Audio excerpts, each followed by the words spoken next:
Today I'd like to talk about my next project, and that's my upcoming recording, the Bach Well-Tempered Keyboard, the first book. So I'd like to make a series with dedicated to each prelude and fugue. We'll start with the beginning. We'll start with number 1, and hopefully I'll get to 24. I've made other videos on Bach interpreted by Richter. I did a sort of comparison. I don't know, maybe I'll do something like that as well at some point again, on taking another prelude and fugue. I did it on number 6.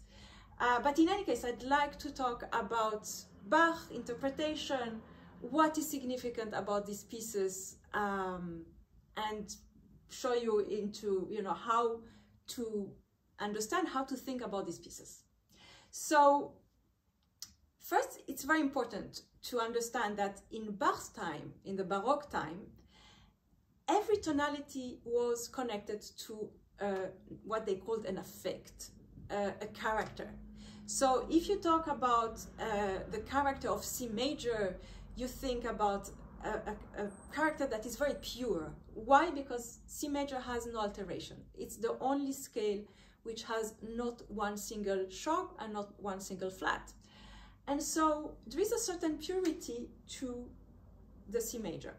Now, if you talk about C minor, on the other hand, C minor has 3 alterations, and the minors are always more sad, and there are many things which, again, embodies this, the affect, the character of this tonality. So today we're going to do C major.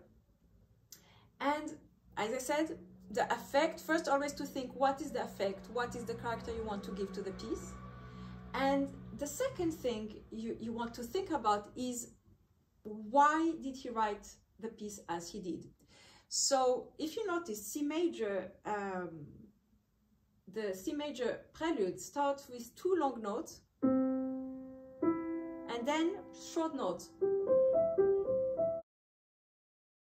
And so that's very significant, because he could have very well written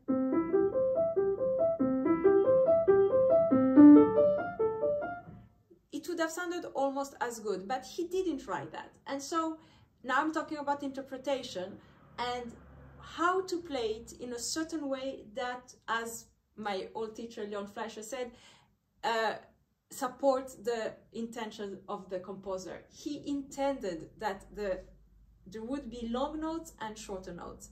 And so always try to play the long notes with also a slower attack, and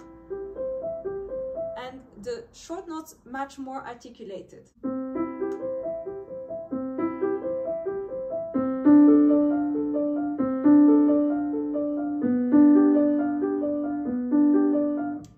the question for us pianists is always, how much pedal shall I put?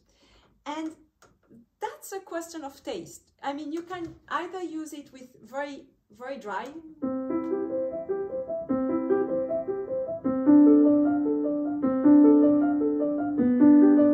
you see, it works very well, but you can do exactly the same articulation with pedal, and you can use, like, you can use even like a quarter pedal, half a pedal.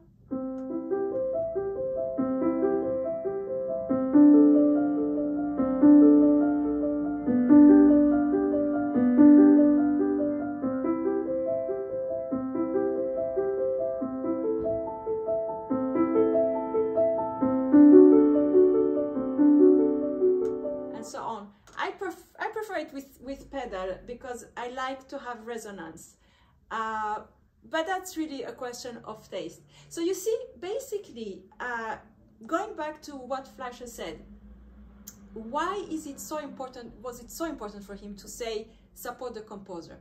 Because that's a way of looking at a piece and trying to understand, what is this piece about? Why did the composer write it in this way?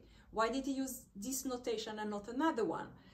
And so by answering this question, you actually find the direction of an interpretation that is already a very good base. So if you just do what I said, playing the long notes long, make sure that the 16th notes are articulated, you have a very, very good base for the interpretation of this prelude.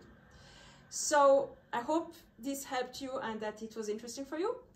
And I'll see you next time with the fugue number 1.